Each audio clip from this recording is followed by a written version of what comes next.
Hola y bienvenidos, qué bueno que me acompañan a otro episodio de Pasión y Tinta. Soy Vanessa Puga, periodista cultural, y el día de hoy, como ven, estamos en vivo. Claro, si nos están viendo en YouTube, también nos pueden estar escuchando en Spotify o en Apple Podcast. Pero este episodio recomiendo que nos vean en YouTube porque tengo una invitada que me está acompañando en vivo. Como nos han estado pidiendo que tengamos más episodios que sean grabados en persona, hemos procurado que así sea. Entonces, le pido a nuestra invitada que por favor se presente con nuestra audiencia. Muchas gracias, gracias por invitarme. Yo soy Regina Rose, soy escritora, filósofa y artista de aquí de Querétaro.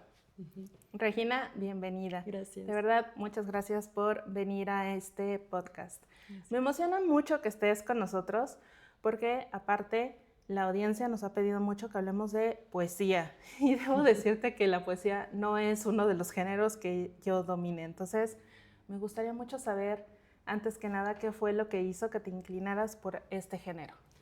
Es una pregunta que puedo responder como de una forma muy sencilla o de una forma muy intelectual, porque la verdad es que mi acercamiento a la poesía es desde que soy muy, muy niña, desde que era muy niña, porque mi mamá, ella escribía poesía, y entonces recuerdo que era mucho como nos escribía a mí y a mi hermana como cartitas o notitas, pero muy poéticas, muy lindo. Siempre se me hizo muy especial como tener eso de mi mamá. Y pues obviamente mientras una va creciendo también le quieres regresar esas notitas a tu mamá. Entonces como que hacíamos esos ejercicios, siempre hubo libros de poesía en casa, todo esto. Y pues ya la parte como más intelectual es que posteriormente yo estudié filosofía y se me hacían muy interesantes los ejercicios filosóficos que no tenían como esta escritura académica y pesada, ¿no? Que vemos todo el tiempo realmente cuando estudiamos filosofía, y que al revés había como otros autores y otros filósofos que tenían formas más suaves, más conceptuales, más bonitas quizá de escribir. Y eso siempre fue lo que me llamó más la atención, como todo lo que podíamos decir a través de un poema, y que no fuera solamente esta idea de que siempre es el poema de amor, ¿no? O el poema cursi, sino que realmente puede haber todo un tratado filosófico detrás. Entonces creo que ya tenía como mucha familiaridad con ese escrito, pero en la carrera fue así como mi máximo. Uh-huh. Creo que yo nunca hubiera relacionado la filosofía con la poesía y me parece una forma interesante de aproximarnos hacia la poesía, porque me parece que mucha gente relaciona la poesía justo con lo cursi o con el amor. ¿Cómo fue ese acercamiento a través de la filosofía? Cuéntame un poquito más. Sí, entiendo perfectamente. No sé, pienso mucho en filosofía como en Montaigne, en Michel de Montaigne, que escribía, pues sí eran como ensayos, pero realmente son muy, muy, muy poéticos. Pienso en algo que se usa mucho en filosofía, que son como los aforismos, o sobre todo también muchos filósofos que realmente van a traer de la literatura y de la misma poesía como, no sé, epígrafes, frases, citas, etcétera, y que después se encargaban de, pues sí, o sea, como ya con un lenguaje más formal, más estructurado, etcétera, de hablar acerca o comentar acerca de esto que quisieron decir o que no quisieron decir con este poema. Y había muchos que hacían eso, pero había otros que no hacían eso, sino que explicaban como el mismo poema ya era un tratado filosófico, ¿no? Entonces, dentro de la misma filosofía, pues realmente hay muchísimas ramas, y lamentablemente cada vez nos vamos alejando un poco más, tal vez por la parte institucional, de esta suavidad o del valor que tiene la escritura poética. Pero pues si nos vamos hacia atrás, o sea, los griegos, las mismas ideas de los mitos, cuando la escritura no estaba dividida por una especialización como ahora, realmente siempre estuvo acompañada del valorar el talento de la escritura, ¿no? Y el valorar que eso tuviera que ver con una forma poética y bella de hablar, de escribir, y todo lo que podía esconder, no solamente... sí, o sea, no solamente escribir por escribir, porque si no podríamos solo tener una conversación, ¿no? Entonces había como mucho valor en eso.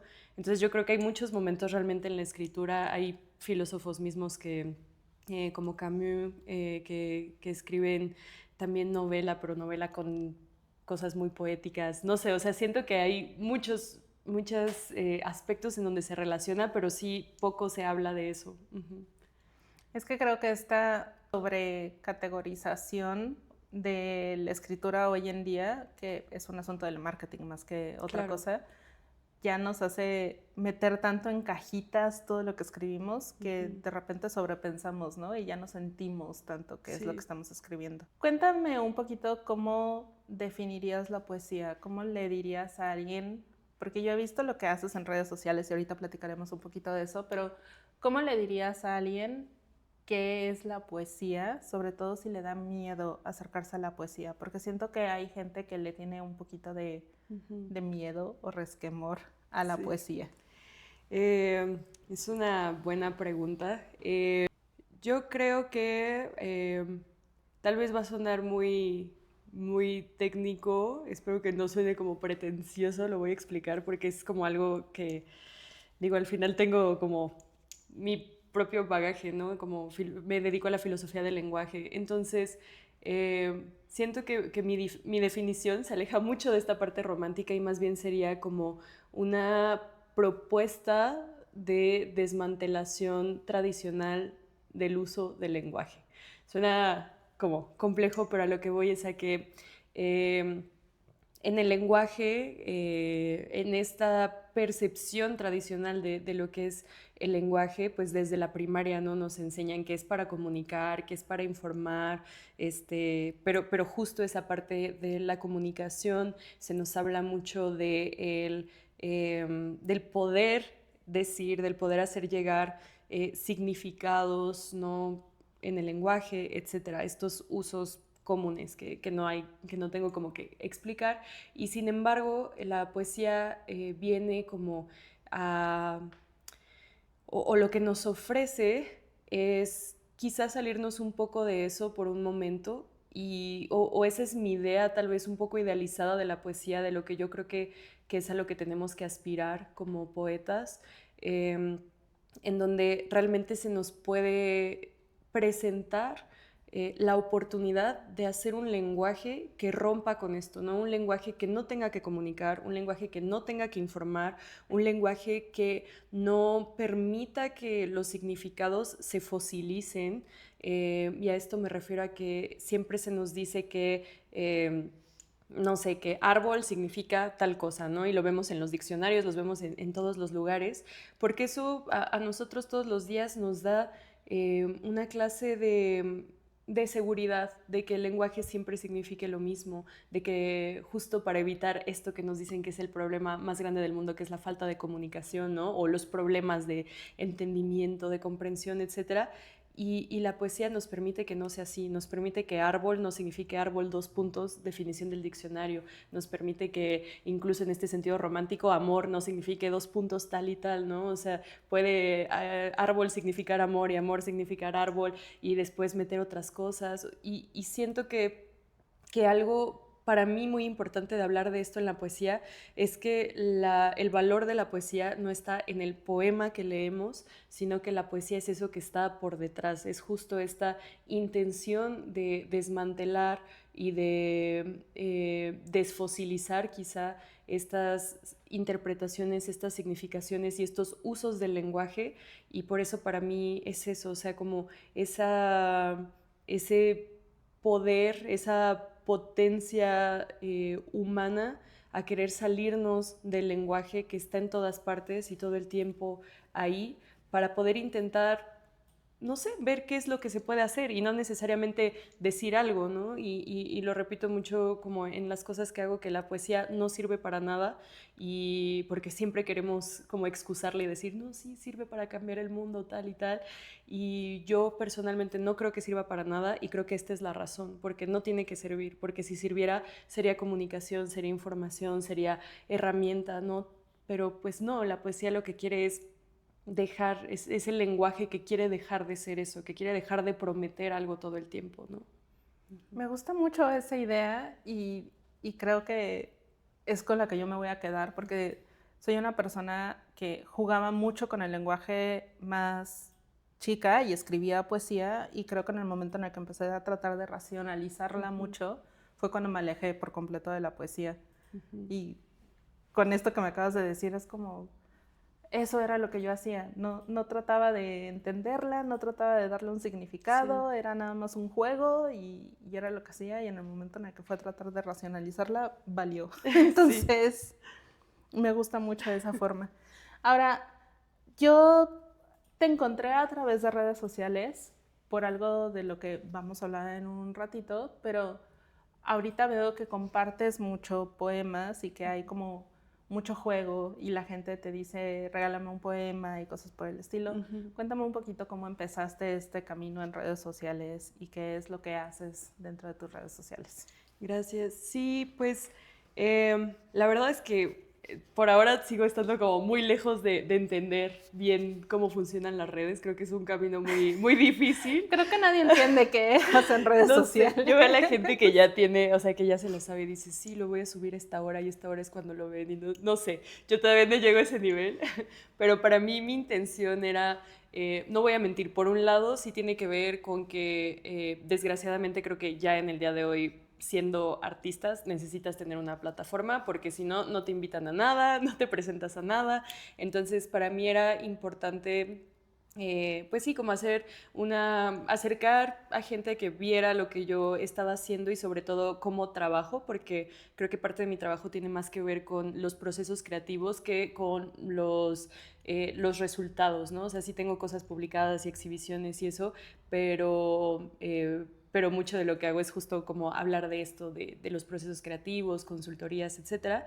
Entonces era importante como que vieran esta parte y me di cuenta que justo lo que pasa con estas cosas y con la poesía y todo es así como lo compartiste, que sí tendemos a racionalizar demasiado ciertas cosas, como que dentro del arte hay mucho síndrome del impostor también, yo misma, ¿no? O sea, que es algo que es un tema ya súper gastado, pero porque es real, ¿no? Y estamos todo el tiempo en competencia y no sabemos si lo que hacemos está bien, mal, si hay alguien mejor, si hay alguien con más seguidores, o sea, esas tonterías que nos están alejando realmente de nuestros propios procesos creativos.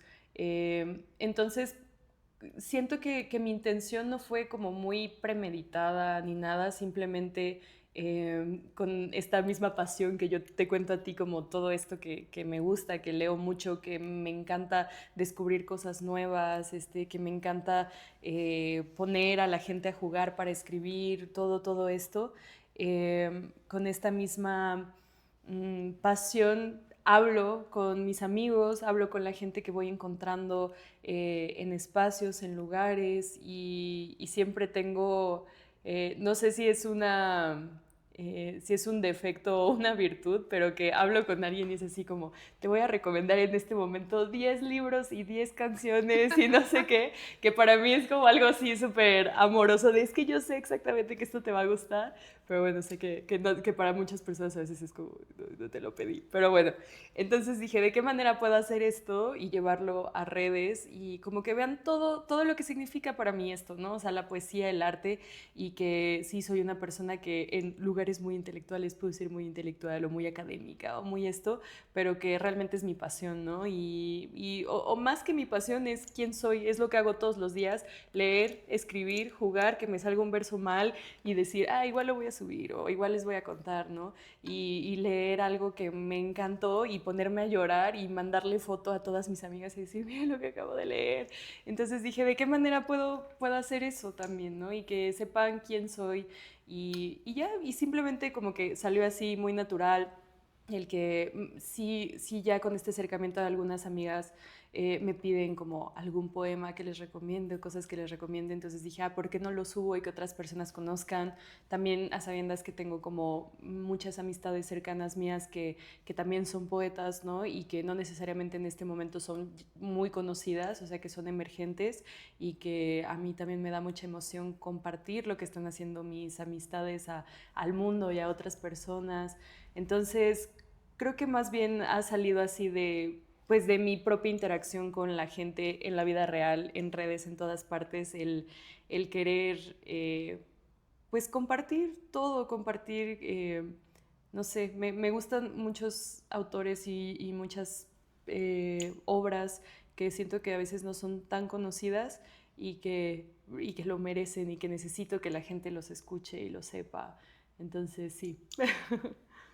Si ustedes quieren empezar a ver qué es lo que está compartiendo Regina y adentrarse en este mundo de la poesía, ya saben que en la descripción de este episodio van a encontrar sus redes sociales. Yo les recomiendo seguirla. Yo empecé a seguirla por TikTok, pero también está en Instagram y allí está compartiendo todo este mundo de la poesía y les puedo compartir un poema. Yo creo que les va a gustar que les comparta un poema. Sí. Les va a gustar encontrar estas cosas. Ya saben, todo en la descripción de este episodio.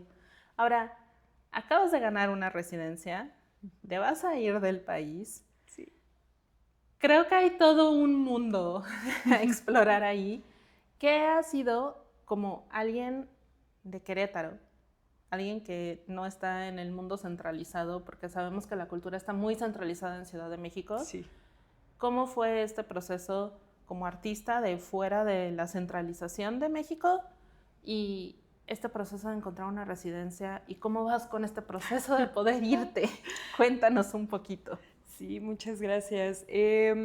Realmente mi acercamiento, yo tuve la oportunidad saliendo de la universidad de estudiar un diplomado, bueno, unas cosas saliendo de la universidad y tuve un proyecto y por suerte pude vivir un tiempo, una época en Europa, estuve viviendo en Bélgica y en Italia, entonces tengo esta suerte, este privilegio durante esa época de haber conocido y entendido muchas cosas. Yo el tiempo, la verdad que estuve viviendo allá, me fue súper mal, no tenía nada de dinero, así no me alcanzaba para nada, no es lo mismo irte a trabajar que irte de vacaciones, pero pues justamente por esta situación como que empecé a acercarme como a ver qué es lo que prometía este primer mundo, ¿no? Y tenían justamente como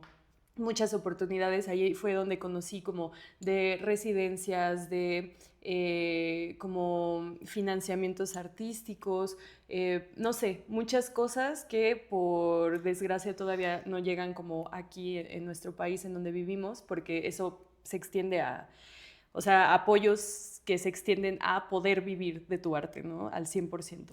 Entonces, yo me puse a investigar en eso en ese momento que no estaba yo teniendo como un trabajo artístico activo, estaba haciendo otras cosas, pero investigué, conocí a muchas personas, estuve trabajando un tiempo en una compañía teatral, entonces también vi cómo funcionaban los procesos, etcétera.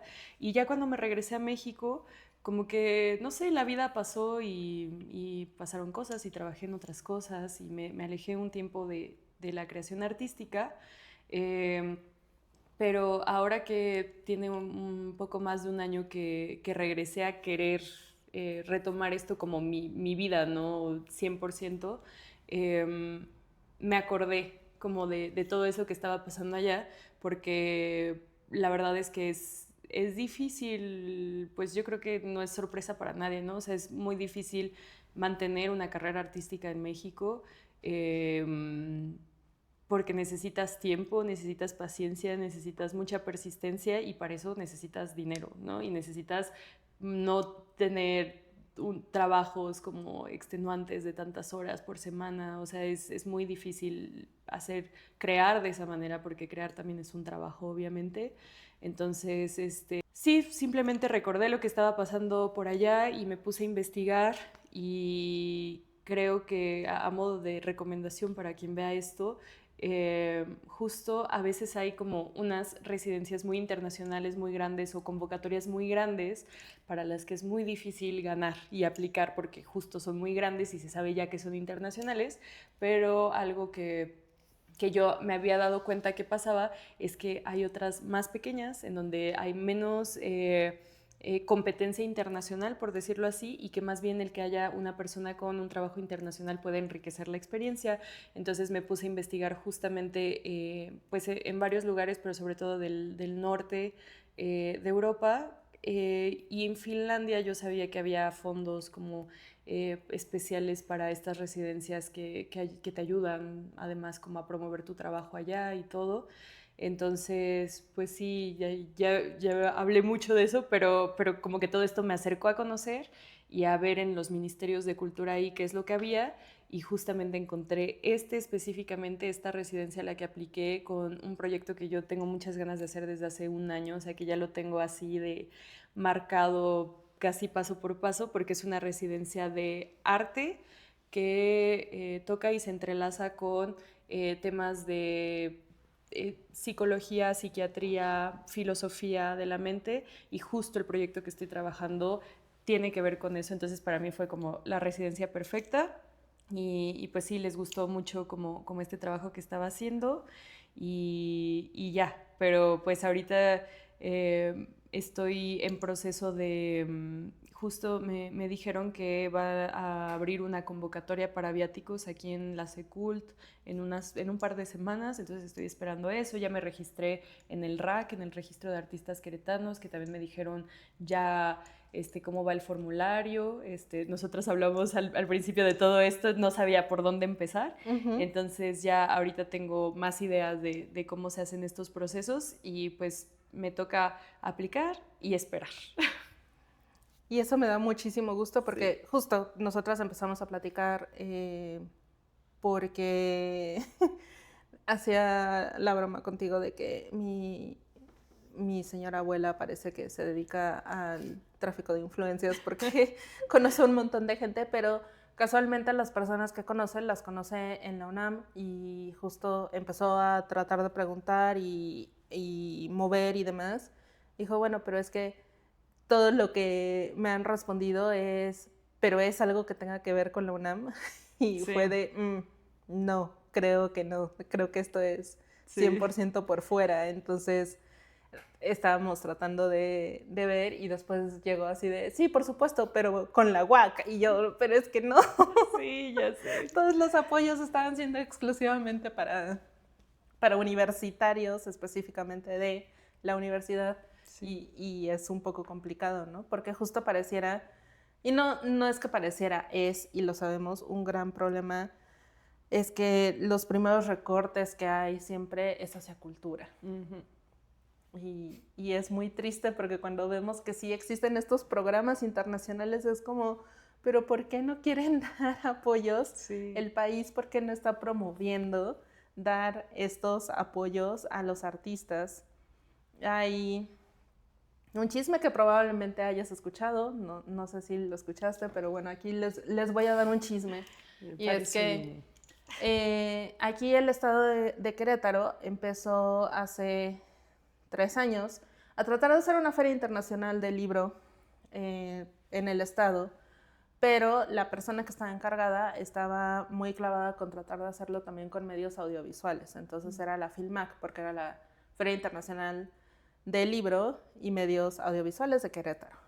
Y como estaba muy clavada con hacerlo con medios audiovisuales, estaba haciéndolo como de todo y de nada al mismo tiempo. Sí. Hubo 2 emisiones de esta feria, y en lugar de estarlo haciendo como se hace la de Guadalajara, por ejemplo, en un centro de convenciones, se estaba haciendo en el centro de Querétaro. Y yo sé por un par de autores que participaron que estaba siendo muy complicada porque como lo estaban haciendo en el centro de Querétaro, la gente se confundía muchísimo, porque la gente no encontraba dónde estaban todas las cosas, tenía que correr a muchos lugares distintos. Y el centro de Querétaro no es muy grande, que digamos, pero tratar de recorrer todo el centro para llegar de una exposición a otra, llegar de una presentación de libro a otra cosa, etcétera, está un poco complicado. Después se supo que hubo cierto desvío de recursos, que hubo ciertos temas y ya no estaba la Secretaría de Cultura, encargada de cultura en el Estado. Hubo ahí otro escándalo y el Estado decidió que mejor ya no iba a tratar de hacer una feria del libro en Querétaro y que mejor iban a utilizar los recursos para tratar de impulsar a los escritores y artistas a que fueran a las ferias que ya están establecidas a lo largo de la República Mexicana, en lugar de tratar de hacer una feria aquí. Yo soy de las creyentes de que tal vez sí se podría hacer una feria del libro en Querétaro, porque sé que hay una escena cultural muy grande dentro del estado, pero pues si estamos tratando de juntar varias cosas de cultura dentro del estado, pues estamos tratando de abarcar todo y nada al mismo tiempo. En lugar de estar utilizando los recursos. Sé que se desviaron aproximadamente 9 millones de pesos que podrían estarse utilizando para este tipo de cosas. No me digas. Pero, no, sí, no, lamentablemente creo que algo que pasa mucho en cultura y yo por eso algo que también intento como decirle mucho a la gente es que por más que hay mucha gente que está en contra luego como de, no sé, de ciertas cosas de los artistas, ¿no? Que nos dicen, pónganse a trabajar y es como, está bien, es un trabajo, pero bueno, no me voy a meter en eso, pero... Sí, es un trabajo. Sí, pero más allá de eso, o sea, yo siempre invito a la gente, por más que se sientan alejados de la cultura y el arte, a que pues al final tenemos una responsabilidad también ciudadana de conocer justo a dónde se van los recursos, ¿no? Y todas estas cosas, y que algo que lamentablemente pasa mucho en general, no diré solamente en Querétaro, sé que en muchos lugares, es que justo a los artistas tampoco nos enseñan realmente cómo funciona aplicar por recursos, ¿no? Y que también están ahí para ti, muchas cosas. Pero pues lo que pasa es que justo entre que no se informa bien, entre que la gente no se acerca, entre que pasan este tipo de cosas de desvío de recursos, etcétera, etcétera, luego termina el año y tiene la Secretaría de Cultura un restante, digamos, del como presupuesto del año y lo que hacen es como, no sé, gastárselo todo en un evento como muy... que se lo sacan quién sabe de dónde, ¿no? Así para que esté ahí. Y pues mientras tanto hay otros miles de artistas o hay miles de artistas que podrían estar usando esos recursos para proyectos, para vivir, para lo que sea, ¿no? Entonces, sí, lamentablemente creo que tenemos que estar también más informados de estas cosas, porque yo misma como artista, pues también yo me gustaría que no me importara, ¿no? O sea, como política y esas cosas, pero pues ahora que estoy en este proceso lo veo y digo, wow, si yo hubiera conocido como cómo funcionan estas cosas, cómo se aplica, de qué manera puedes exigir también tu derecho a tener una parte de estos recursos, ¿no? Porque además de la residencia, se supone que todavía es secreto, pero voy a participar en una feria, en un festival de poesía internacional también allá, y pues yo soy la representante de México, ¿no? En Finlandia para este festival. Muchas felicidades. Muchas gracias. Pero entonces, ¿por qué? O sea, como que también está esa parte de pues esto es algo también colectivo, ¿no? El que yo vaya a representar a México no es solamente yo, ¿no? Es como qué es lo que se está haciendo aquí, sí, qué propuestas hay, el que conozcan, el que escuchen también poesía en español, ¿no? O sea, en lugares en donde no pasa eso. Entonces siento que pues, no porque sea yo, ¿no? Podría ser yo o cualquier otro artista de aquí, pero a lo que voy es a que esto también es un trabajo colectivo, entonces tendríamos que conocer los recursos que están para impulsar esto y nuevamente no porque sea yo, o sea, creo que esto mismo debe estar pasando en otras áreas, ¿no? O sea, personas a las que están invitando para fotografía, para, no sé, para muchas cosas, que aún así debo decir que creo que sí hay un poco más de apoyo y de conocimiento para las cosas visuales y audiovisuales, porque pues lamentablemente hay una preferencia cultural a eso, ¿no? También por las redes sociales y todo, y con la literatura y la poesía no pasa lo mismo, pero bueno, es un tema del que uno podría hablar 20 horas y te quedas en lo mismo, pero pues sí es importante conocer y apoyar y saber que el apoyar a un artista, a pesar de que tal vez tú no lo consumas o lo realices, también tiene que ver con una realización colectiva pues de derechos, ¿no? De nosotros. Uh-huh.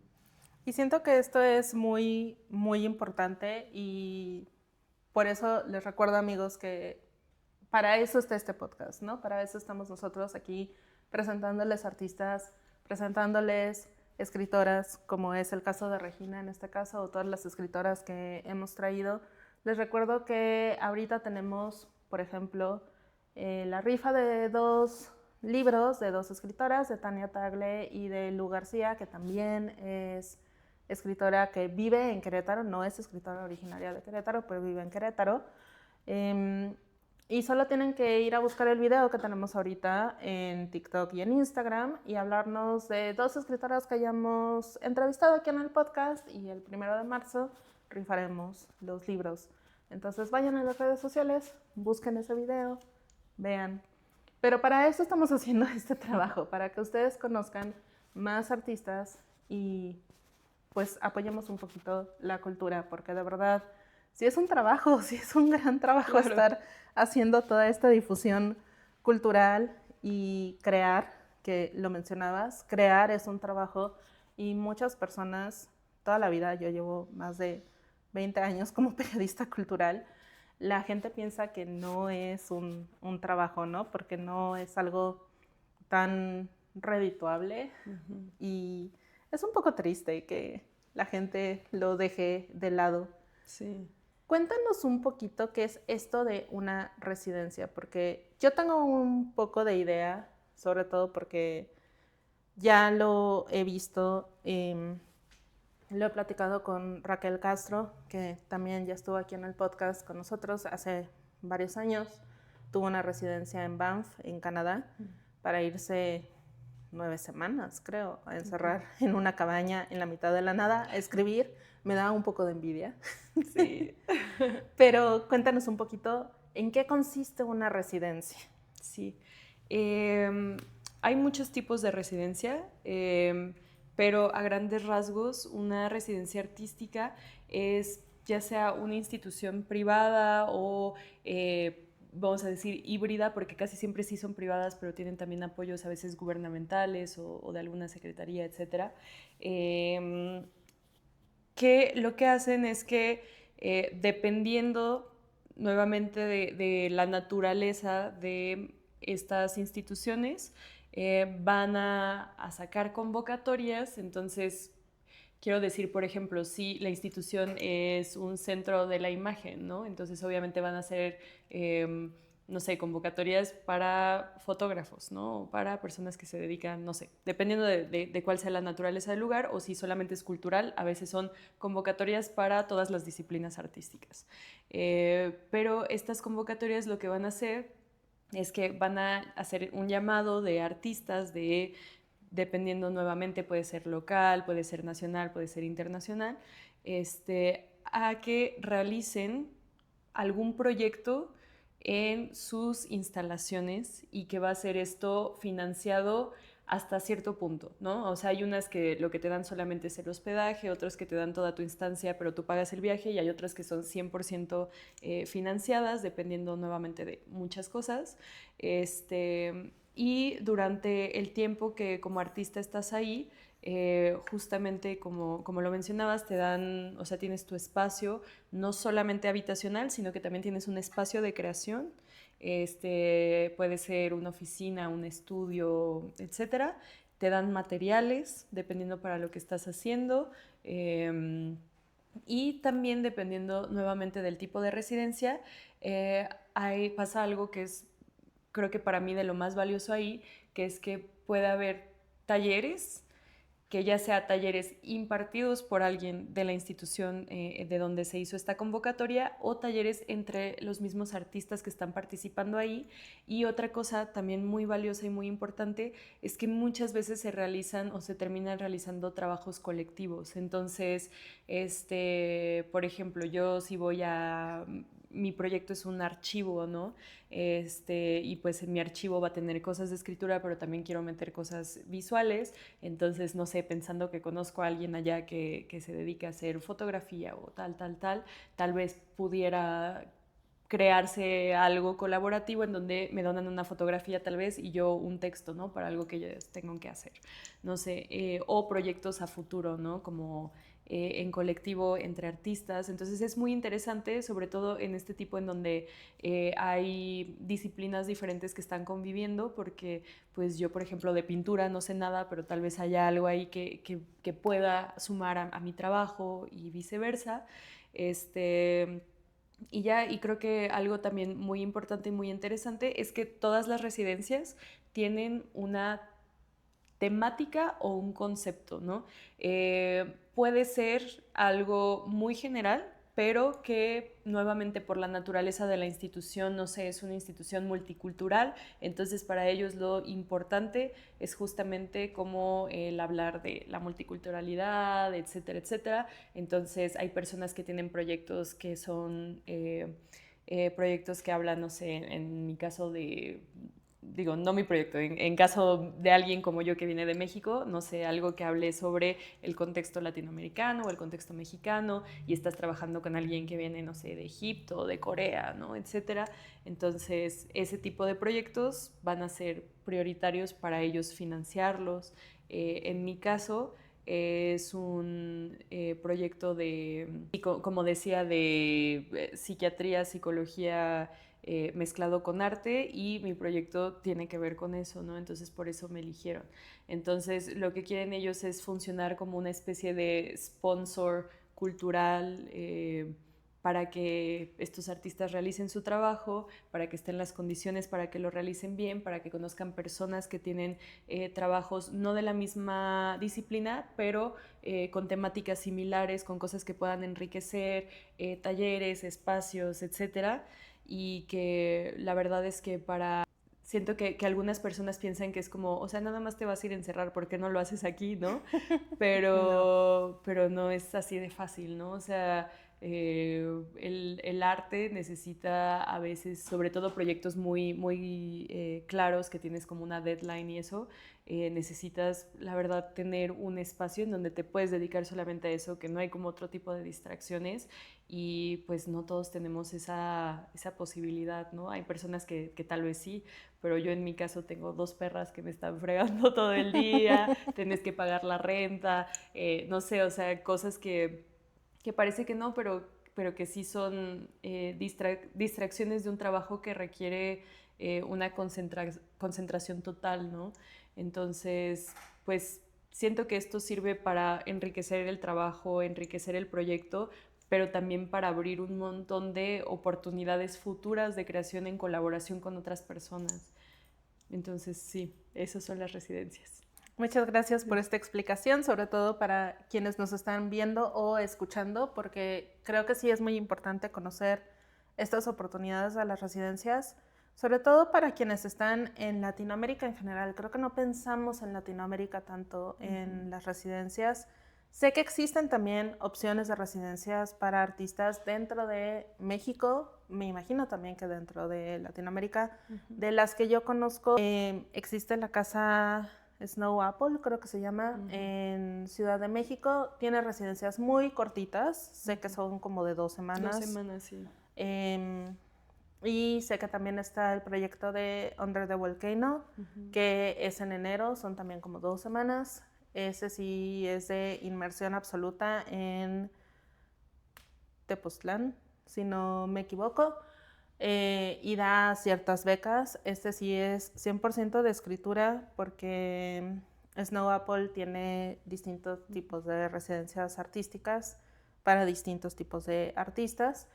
Entonces pueden empezar checando este tipo de residencias que son más cortitas si a ustedes les interesan, y de ahí pueden checar todo esto que les está comentando Regina en este momento.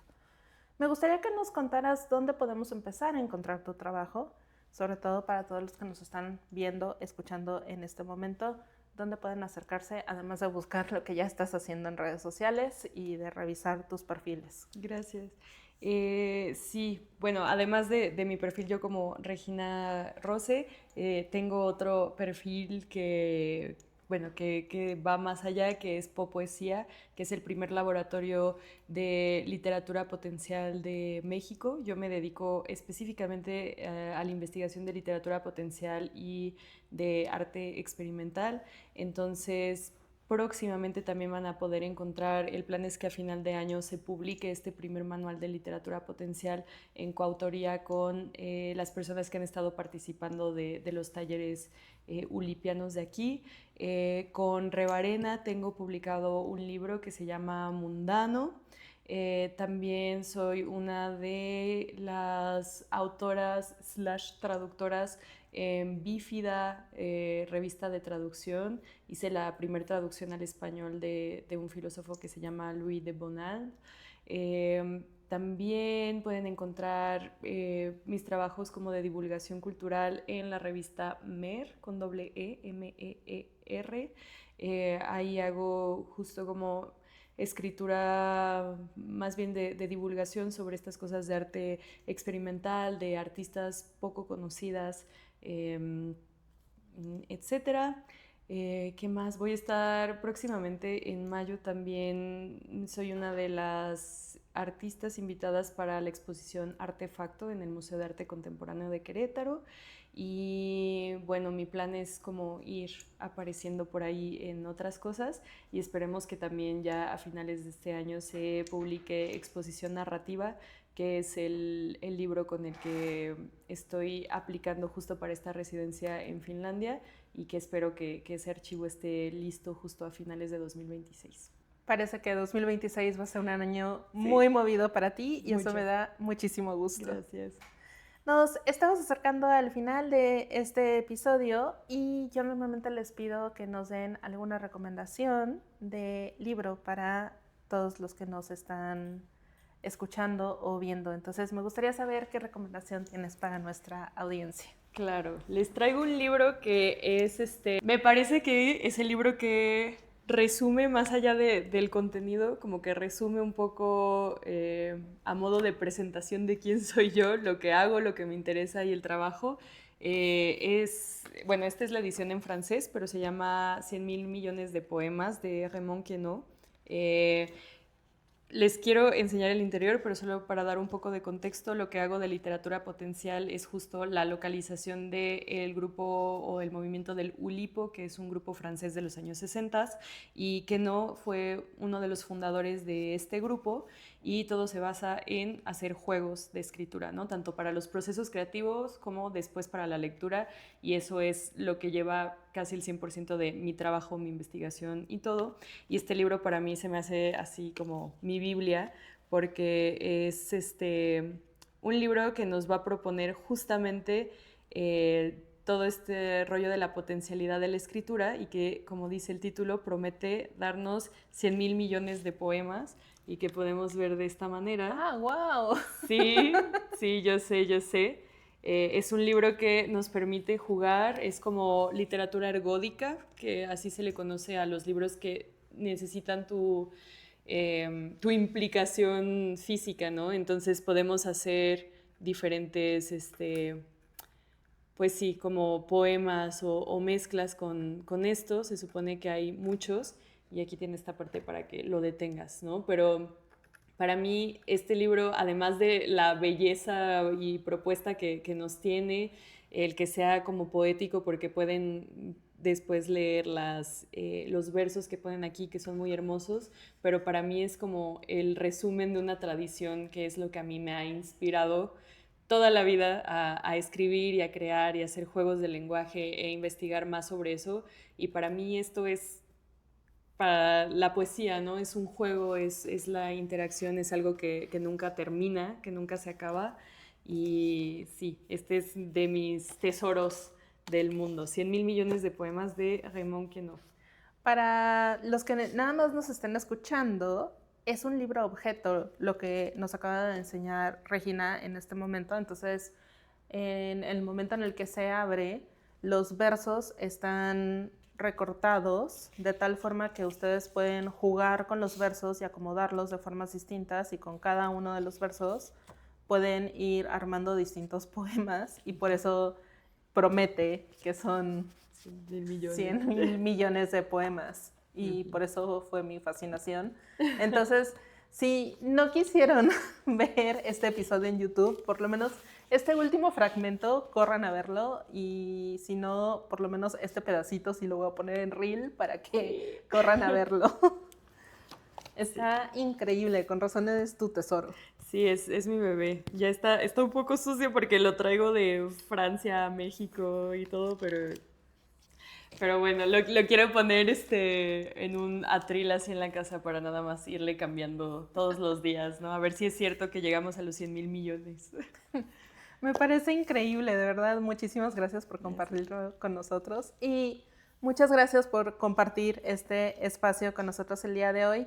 No sé si hay alguna otra cosa que quieras compartir con la audiencia antes de despedirnos. Pues primero agradecerte a ti por invitarme. La verdad es que tengo muchas ganas siempre de hablar de estas cosas que me apasionan y que puedo hablar por horas, como ya se habrán dado cuenta, porque no me callo.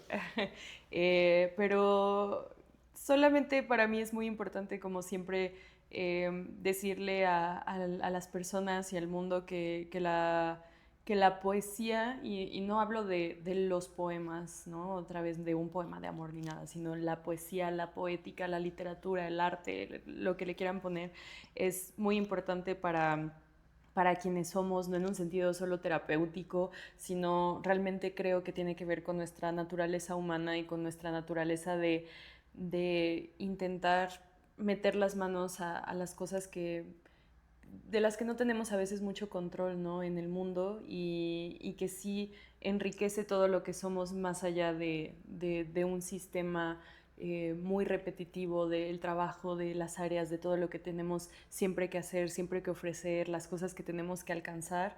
Entonces, para mí es muy importante que la gente se acerque, y por eso siempre intento como presentarles estas cosas, porque yo sé que a veces puede haber un poco de distancia ante lo que se nos presenta, ¿no? Si alguien llega y nos recomienda una novela de 600 páginas, pues no, entre el tiempo, la costumbre y muchas cosas, hay gente que no se va a acercar a eso, pero yo solo quiero pues decirle a todos que realmente hay muchas propuestas, hay muchas cosas, y que a veces solamente no hemos encontrado nuestro libro, ¿no? Algo que sea para nosotros, que nos permita concentrarnos, apasionarnos, jugar, ¿no? O sea, estas cosas para mí son muy importantes, porque no es que, siempre digo, no es que no te guste leer, es que todavía no encuentras el libro o la propuesta, ¿no? Que es para ti, porque realmente creo que hay literatura, poesía y arte para cada uno de nosotros, cada una de nosotras. Entonces simplemente es eso, es muy importante, no se sientan alejados del arte, porque sí creo que el arte es una parte muy importante de la humanidad, y que más bien tenemos que encontrar en donde tenemos un lugarcito, y también para crear de la misma manera, no siempre tenemos que crear de la misma forma tradicional. Hay cosas así, propuestas nuevas que a mí me gusta mucho ver con quienes se acercan a mis proyectos y a mis talleres y todo. Creo que hay algo muy, muy importante que les digo, y tal vez con eso me gustaría terminar, que no es que nosotros necesitemos la poesía, sino que la poesía nos necesita a nosotros, ¿no? Necesita nuestras historias, necesita nuestras propuestas, necesita nuestras historias de vida. Entonces, pues les esperamos en este mundo artístico para este intercambio. Gracias. Me gusta mucho eso, para que cerremos el día de hoy. De verdad, Regina, muchísimas gracias. Gracias, muchas gracias, gracias. Y gracias a ustedes por escucharnos, por acompañarnos en este episodio. No olviden unirse a nuestro canal de Telegram para no perderse de las noticias de este podcast, y nos encontramos en la próxima. Acabas de escuchar Pasión y Tinta, el podcast pensado para todos los amantes de los libros. Pasión y Tinta fue creado por Vanessa Puga quien también es nuestra conductora y alterna con Laura Logar e invitados especiales. Este podcast es una producción de Hungry Imp Productions. Productor ejecutivo, Gabriel Puga. Gracias por escucharnos. Hasta la próxima.